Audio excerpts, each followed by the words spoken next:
오늘 하나님께서 주신 말씀은 요한복음 10장 41절과 요한복음 2장 23절입니다. 요한복음 10장 41절과 요한복음 2장 23절을 보겠습니다. 많은 사람이 왔다가 말하되 요한은 아무 표적도 행하지 아니하였으나 요한이 이 사람을 가리켜 말한 것은 다 참이라 하더라. 6월절에 예수께서 예루살렘에 계시니 많은 사람이 그의 행하시는 표적을 보고 그의 이름을 믿었으나. 아멘. 성경 역사에서 가장 위대한 선지자로 인정을 받은 사람은 세례 요한입니다. 예수께서는 세례 요한을 선지자보다 더 나은 자라고 하였고 여자가 낳은 자 중에 가장 큰 자라고도 말씀을 한 것을 미뤄보면 세례 요한이 얼마나 큰 인물인지를 짐작할 수 있을 것입니다. 마태복음 11장 9절에서 11절까지를 보겠습니다. 그러면 너희가 어찌하여 나갔더냐? 선지자를 보기 위함이었더냐? 옳다. 내가 너희에게 이르노니 선지자보다 더 나은 자니라. 기록된 바 내가 내 사자를 내 앞에 보내노니 그가 내 길을 내 앞에 준비하리라 하신 것이 이 사람에 대한 말씀이니라. 내가 진실로 너희에게 말하노니 여자가 낳은 자 중에 세례 요한보다 큰 이가 일어남이 없도다. 그러나 천국에서는 극히 작은 자라도 그보다 크니라. 아멘. 그렇다면 예수께서 세례 요한을 이렇게 큰 인물로 평가를 한 이유가 무엇이겠습니까? 그 이유는 세례 요한이 다른 선지자들과 특별히 구별되는 것이 있기 때문입니다. 그것은 예수께서 사역을 시작하기 직전에 많은 사람들을 회개케 함으로써 주님 오실 길을 예비하였기 때문입니다. 세례 요한은 사역의 기간도 짧았을 뿐더러 사역의 내용도 매우 단순했습니다. 세례 요한은 예수님보다 6개월 먼저 태어났고 6개월 먼저 사역을 시작하였습니다. 그리고 예수님이 사역을 시작한 지 얼마 되지 않아 옥에 갇혔습니다. 그러니 세례 요한의 사역 기간은 1년 남짓 정도였을 것으로 추정을 할 수 있습니다. 이처럼 세례 요한의 사역 기간이 짧았던 이유는 주님 오실 길을 준비하는 자신의 사명을 단기간에 마쳤기 때문입니다. 그가 한 사역은 요단강에서 사람들에게 회개의 세례를 베푼 것이 전부였습니다. 그런 후 예수님은 흥하고 자신은 쇠하여야 할 것이라는 말을 남기고 감옥에 갇혔습니다. 그리고 목베임을 당하여 죽었습니다. 요한복음 3장 30절을 보겠습니다. 그는 흥하여야 하겠고 나는 쇠하여야 하리라 하니라. 아멘. 이처럼 세례 요한은 짧은 기간 동안 사람들을 회개하게 한 일이 사역의 전부임에도 불구하고 예수께서 가장 큰 자라고 평가를 한 배경에는 비록 짧은 기간 동안이었지만 엄청난 수의 사람들을 회개하게 하였기 때문입니다. 세례 요한의 가르침의 핵심은 회개하여 물로 세례를 받고 나중에 성령으로 세례를 베풀 예수를 믿으라는 것이었습니다. 마태복음 3장 11절과 사도행전 19장 4절을 보겠습니다. 나는 너희로 회개하게 하기 위하여 물로 세례를 베풀거니와 내 뒤에 오시는 이는 나보다 능력이 많으시니 나는 그의 신을 들기도 감당하지 못하겠노라. 그는 성령과 불로 너희에게 세례를 베푸실 것이요. 아멘. 바울이 이르되 요한이 회개의 세례를 베풀며 백성에게 말하되 내 뒤에 오시는 이를 믿으라 하였으니 이는 곧 예수라 하거늘. 아멘. 이처럼 세례 요한은 회개하고 예수를 믿으라는 단순한 복음을 전하며 예루살렘과 유대 지방 전역에 사는 모든 사람들에게 물로 세례를 베풀었습니다. 마가복음 1장 5절을 보겠습니다. 온 유대 지방과 예루살렘 사람이 다 나아가 자기 죄를 자복하고 요단강에서 그에게 세례를 받더라. 아멘. 이 구절은 온 유대와 예루살렘 사람이 다 나아가서 세례를 받았다고 말씀합니다. 여기서 주목하려는 단어는 다 나아가입니다. 이 표현은 문자 그대로 바리새인과 서기관 등 종교 지도자들을 제외한 온 이스라엘 사람이 모두 다 회개하고 세례를 받은 것입니다. 숫자로도 최소한 수백만 명에 달했을 것입니다. 이것은 역사 이래 가장 단시간에 이룬 최고의 부흥일 것입니다. 이러한 큰 부흥이 선지자 세례 요한을 통하여 이루어졌으니 예수께서 세례 요한을 여자가 낳은 자 중에 가장 큰 자라고 칭찬을 할 만한 것입니다. 여기서 다시 주의를 기울이는 부분은 다름 아닌 회개에 대한 설교의 중요성입니다. 회개하고 예수를 믿으라는 짧은 복음의 위대성은 아무리 강조해도 지나치지가 않습니다. 왜냐하면 회개하여 예수를 믿으면 죽었던 영혼이 살아나는 것이기 때문입니다. 지옥 문 앞에 서 있던 자가 천국 문 앞으로 옮겨지는 것이기 때문입니다. 그러므로 죽은 영혼이 다시 살아나는 회개의 사건은 죽었던 육체가 다시 살아나는 것보다 더 큰 기적이며 위대한 일이라고 할 수 있는 것입니다. 예수께서 사역을 시작하면서 가장 먼저 한 설교는 회개하라는 것이었습니다. 세례 요한이 가장 먼저 한 설교도 회개하라는 것이었습니다. 12제자들도 가장 먼저 회개하라고 전하면서 사역을 시작하였고, 이 설교를 하고 있는 저도 사역을 시작하면서 회개에 대한 설교를 가장 먼저 하였습니다. 가장 먼저 했다는 것은 가장 중요한 것이라는 의미가 있는 것입니다. 회개를 하지 않으면 예수께서 우리의 죄를 위하여 십자가에 12번을 못 박혀도 구원받지 못하니 회개가 얼마나 중요한 것입니까? 이처럼 중요함으로 요한은 회개의 세례를 베푼 일 하나로 최고의 선지자가 된 것입니다. 세례 요한의 길을 닦아놓자 예수님께서 사역을 시작하였습니다. 예수님께서 사역을 시작할 때 이스라엘 사람들은 이미 회개의 세례를 받았고 예수님에 대하여도 알고 있었을 것입니다. 왜냐하면 요한이 이미 세례를 베풀며 예수를 믿으라고 전하였기 때문입니다. 그러므로 예수님의 주된 사역은 회개의 세례를 베푸는 것은 아니었습니다. 예수님도 회개의 설교를 하였고 제자들을 통하여 물로 세례도 베풀게 하였지만 예수님에 대한 사람들의 주된 관심은 다른 곳에 있었습니다. 그들은 예수님이 행한 여러 가지 기적에 관심이 있었습니다. 그리하여 예수님을 추종한 것입니다. 본문 말씀인 요한복음 2장 23절을 다시 보겠습니다. 6월절에 예수께서 예루살렘에 계시니 많은 사람이 그의 행하시는 표적을 보고 그의 이름을 믿었으나. 아멘. 다음은 요한복음 6장 14절을 보겠습니다. 그 사람들이 예수께서 행하신 이 표적을 보고 말하되 이는 참으로 세상에 오실 그 선지자라 하더라. 아멘. 이상의 두 구절은 사람들이 예수님이 행한 표적을 보고 믿는 것을 보여주고 있습니다. 사람들은 기적을 보면 믿습니다. 기적을 행하는 사람의 말을 믿고 그를 선지자나 구세주로 여깁니다. 이것이 기적의 위력입니다. 예수님께서 기적을 많이 행한 이유가 여기에 있는 것입니다. 기적은 가장 손쉽게 예수를 믿게 하는 방법이므로 하나님께서 그러한 능력을 예수께 주신 것입니다. 그래야 예수님은 각종 질병을 고치고 귀신을 쫓아내고 문둥병자를 깨끗하게 하고 눈먼 자를 보게 하고 안전뱅이를 걷게 하고 죽은 자를 살리고 떡 5개와 생선 2마리로 수천 명을 먹이는 등 많은 기적을 행한 것입니다. 예수님은 이러한 기적으로 그들의 육체를 구원하였고 동시에 예수를 믿게 하였습니다. 이상으로 살펴본 대로 요한의 사역과 예수님의 사역은 공통적으로 인간을 구원하기 위한 것이지만 주목하는 것에는 차이가 있습니다. 요한은 회개를 하게 하였고 예수님은 자신을 믿게 하였습니다. 이 두 가지는 모두 구원의 본질입니다. 구원을 얻기 위하여는 이 두 가지가 모두 있어야 하는데 먼저 회개를 하고 다음에 예수를 믿는 것입니다. 그러므로 주님의 길을 예비한 세례 요한이 먼저 사람들에게 회개의 세례를 주었고 예수께서는 수많은 기적으로 자신을 믿게 한 것입니다. 초대교회 시절 사도들도 기적을 일으켰습니다. 사도행전 3장 6절에서 8절까지를 보겠습니다. 베드로가 이르되 은과 금은 내게 없거니와 내게 있는 이것을 네게 주노니 나사렛 예수 그리스도의 이름으로 일어나 걸으라 하고 오른손을 잡아 일으키니 발과 발목이 곧 힘을 얻고 뛰어서서 걸으며 그들과 함께 성전으로 들어가면서 걷기도 하고 뛰기도 하며 하나님을 찬송하니. 아멘. 베드로가 안전뱅이를 걷게 하는 기적을 일으켰습니다. 다음은 사도행전 9장 41절 42절을 보겠습니다. 베드로가 손을 내밀어 일으키고 성도들과 과부들을 불러들여 그가 살아난 것을 보이니 온 요파 사람이 알고 많은 사람이 주를 믿더라. 아멘. 베드로가 죽은 자를 살리는 큰 기적을 행하였습니다. 그랬더니 예수님을 믿는 사람들이 많이 늘어났습니다. 다음은 사도행전 20장 9절 10절을 보겠습니다. 유두고라 하는 청년이 창에 걸터 앉아있다가 깊이 졸더니 바울이 강론하기를 더 오래 하매 졸음을 이기지 못하여 3층에서 떨어지거늘 일으켜보니 죽었는지라. 바울이 내려가서 그 위에 엎드려 그 몸을 안고 말하되 떠들지 말라 생명이 그에게 있다 하고. 아멘. 바울도 죽은 자를 살리는 기적을 일으켰습니다. 다음은 사도행전 19장 12절 말씀을 보겠습니다. 심지어 사람들이 바울의 몸에서 손수건이나 앞치마를 가져다가 병든 사람에게 얹으면 그 병이 떠나고 악귀도 나가더라. 아멘.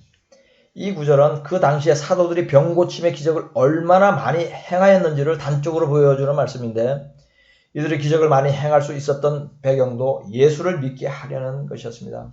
기적을 행하면서 예수의 복음을 전하면 훨씬 더 잘 받아들이므로 하나님께서 사도들에게 그러한 능력을 주신 것입니다. 초대교회와 현대교회 사이에는 특별히 다른 것이 하나 있습니다. 그것은 주의 종들의 능력입니다. 현대의 목사들이 초대교회의 사도들보다 여러 가지 면에서 능력이 없습니다. 기적을 행하지 못합니다. 성경이 가장 보편적으로 보여주는 기적이 눈에 보이는 난치병이나 불구인 사람을 즉시로 고치는 것인데, 이러한 기적은 현대의 주의 종들을 통하여 거의 일어나지 않고 있습니다. 현대에도 치유의 은사를 가진 주의 종들이 치유를 위한 집회를 하면서 병을 고친다고 하지만, 이러한 집회에서는 초대교회 때와 같은 모든 사람이 인정할 만한 눈에 보이는 기적은 일어나지 않습니다. 물론 그러한 집회에서 병 고침을 받았다고 여기는 사람도 있고 그것을 간증하는 사람들도 있습니다. 그들의 말이 틀렸다고 하는 것은 아닙니다. 그러나 그들의 많은 경우가 거짓 주의 종이 사람들을 속이는 수단으로 이용되고 있다는 사실을 유념해야 합니다. 이 말씀의 의미는 거짓 목사의 기도로 실제로 치유가 일어나기도 하지만 그것은 거룩하지 않은 자들이 거짓 것을 믿게 버려둔다는 말씀이 응하도록 하나님께서 허락을 하는 면이 있기 때문입니다. 그러므로 자신이 어떤 목사의 기도로 치료를 받았거나 치료하는 것을 목격하였다고 기도로 치유한 사람을 무조건 믿지 말라는 것입니다. 거짓 기적을 보이는 사람들 중에 세계적으로 이름이 알려진 대표적인 몇 사람이 있습니다. 미국의 베니 힌, 나이지리아의 TB 조슈아, 케냐의 데이빗 오어 등입니다. 한국에도 한때 이러한 거짓 기적으로 이름을 날렸던 사람들이 있습니다. 대표적인 사람이 순복음교회의 조용기와 신앙촌을 만든 박태선입니다. 지금도 거짓 기적으로 활동하는 사람들이 여럿 있지만 여기서 이름을 말하지는 않겠습니다. 기적은 믿지 않는 자들을 믿게 하기 위한 수단입니다. 그러나 거짓 교사들은 기적을 믿는 자들을 속이는 수단으로 사용합니다. 그들은 안수기도 하면서 사람을 밀어 쓰러뜨리기도 하고 회중 가운데 특정한 질병이 있는 사람을 예언하며 앞으로 불러내고 치유를 위한 기도를 합니다. 집회 중에 금가루가 떨어지기도 합니다. 이들이 사람을 밀어 넘어지게 하는 이유는 넘어지거나 누워있는 장면을 연출함으로써 자신이 능력 있는 사람으로 보이기 위한 것입니다. 사람을 미는 자체가 매우 비인격적인 행위임에도 불구하고 속이기 위하여 하는 것입니다. 그러니 기도하면서 미는 사람은 전혀 신뢰를 하지 마십시오.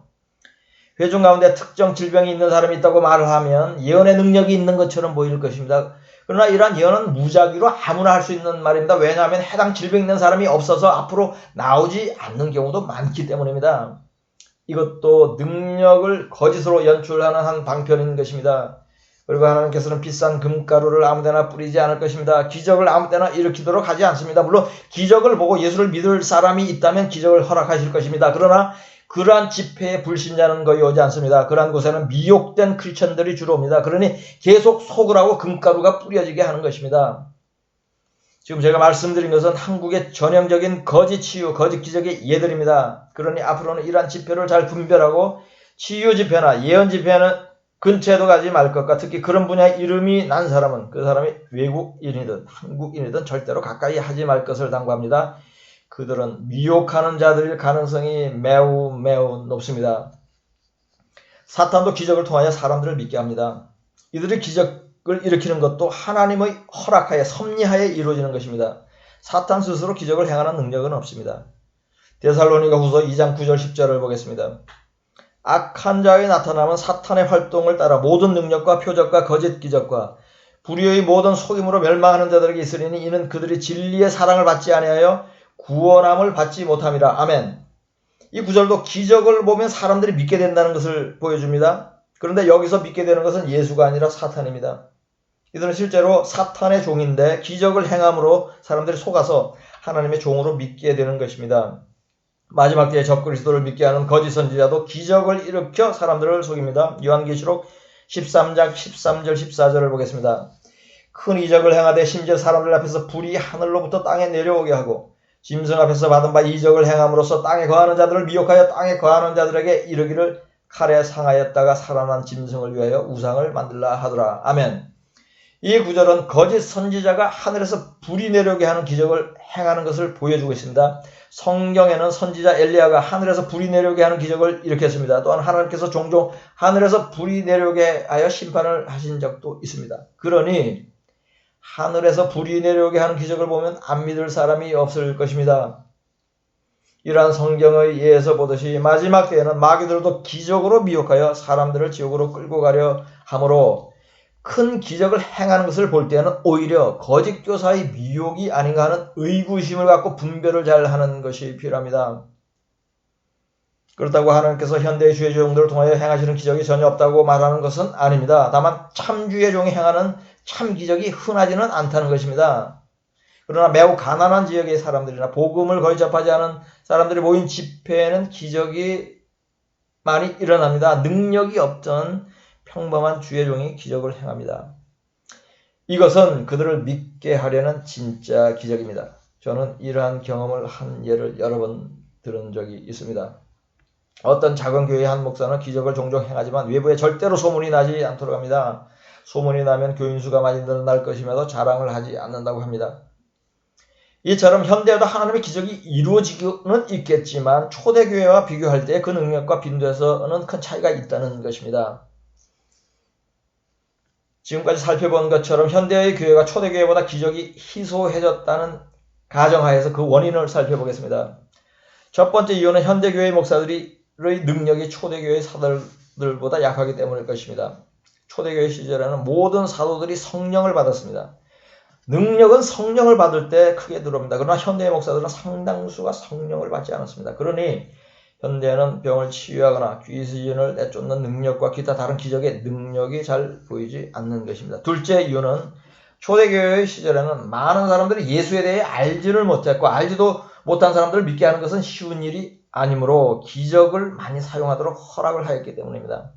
즉 복음 전파하는 자들에게 여러 가지 권능을 주어 그 능력 행함을 보고 믿게 하려고 많은 기적이 일어나도록 하나님께서 섭리를 하였기 때문에 주의 종들이 기적을 많이 행할 수 있었던 것입니다.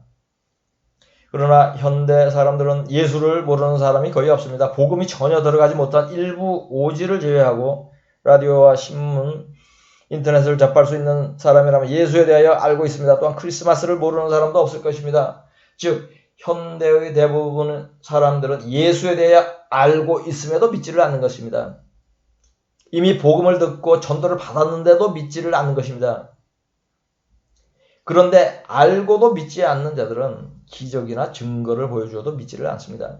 누가복음 16장 27절에서 31절까지를 보겠습니다. 이르되 그러면 아버지여 구하노니 나사로를 내 아버지의 집에 보내소서. 내 형제 다섯이 있으니 그들에게 증언하게 하여 그들로 이 고통받는 곳에 오지 않게 하소서. 아브라함이 이르되 그들에게 모세와 선지자들이 있으니 그들에게 들을지니라. 이르되 그렇지 아니하니이다. 아버지 아브라함이여 만일 죽은 자에게서 그들에게 가는 자가 있으면 회개하리이다. 이르되 모세와 선지자들에게 듣지 아니하면 비록 죽은 자 가운데서 살아나는 자가 있을지라도 권함을 받지 아니리라 하였다 하시니라. 아멘. 이 구절은 죽어서 지옥을 간 부자가 자신의 형제들은 하나님을 잘 믿고 구원을 받을 수 있도록 천국에 있는 나사로를 보내 전도를 하게 해달라고 요청을 하고 있습니다. 그러자 아브라함이 모세와 선지자들에게 듣지 않으면 죽은 자가 살아나서 전도를 하여도 듣지를 않을 것이라고 말을 합니다. 여기서 모세와 선지자들에게 듣지 않으면의 의미는 성경을 보고도 믿지 않았다면 이라는 의미입니다. 또는 누군가 이미 전도하였는데도 듣지 않았다면 이라는 의미도 됩니다. 또한 예수가 누구인지를 알고도 믿지 않았다면 이라는 의미도 됩니다. 이러한 사람들은 죽었다가 살아난 사람의 말도 믿지 않을 것이고 그보다 더 큰 기적을 보아도 믿지 않을 것이라는 의미의 말씀입니다. 현대의 기적을 행하는 능력이 별로 보이지 않는 가장 큰 이유가 바로 이것입니다. 예수를 이미 알고도 믿지 않는 사람들 앞에는 기적이 별로 영향가가 없을 것이기 때문입니다. 기적이 예수를 믿게 하는 수단으로 효용성이 별로 없다는 것입니다. 그러니 하나님께서도 굳이 자신의 종에게 기적을 행하는 능력을 줄 이유가 없는 것입니다. 오히려 마지막 때에는 믿는 자들을 속이기 위한 수단으로 기적이 사용되므로 그러한 일을 행하는 자들을 오히려 미혹하는 거짓 교사일 가능성이 높다는 사실을 유념해야 합니다. 그렇다면 여러분은 어떠해야 하겠습니까? 마지막 때의 불안감 속에서 여기저기 이적과 기사와 예언을 찾아다녀야 하겠습니까? 그러한 정보를 얻기 위해 인터넷을 계속 뒤져야 하겠습니까? 예수께서는 악한 세대가 표적을 구한다고 했습니다. 여러분은 표적을 구하지 않는 선한 세대가 되어야 할 것입니다.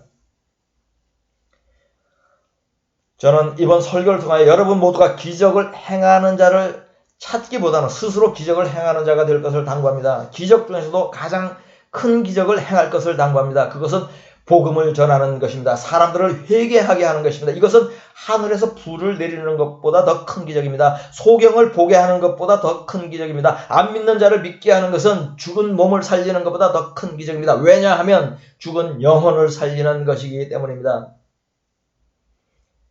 세례 요한이 이렇게 회개케 하는 기적으로 주님 오실 길을 준비하였습니다. 지금 주님이 다시 오십니다. 여러분도 동일하게 복음을 전하며 사람들을 회개케 하는 기적으로 주님 오실 길을 준비하십시오. 그래야 여러분 모두 세례 요한과 같은 큰 주의 종들이 되고 천국에서는 세례 요한보다 더 큰 자가 되시기를 지금 오고 계신 메시아 우리 주 예수 그리스도의 이름으로 축복합니다.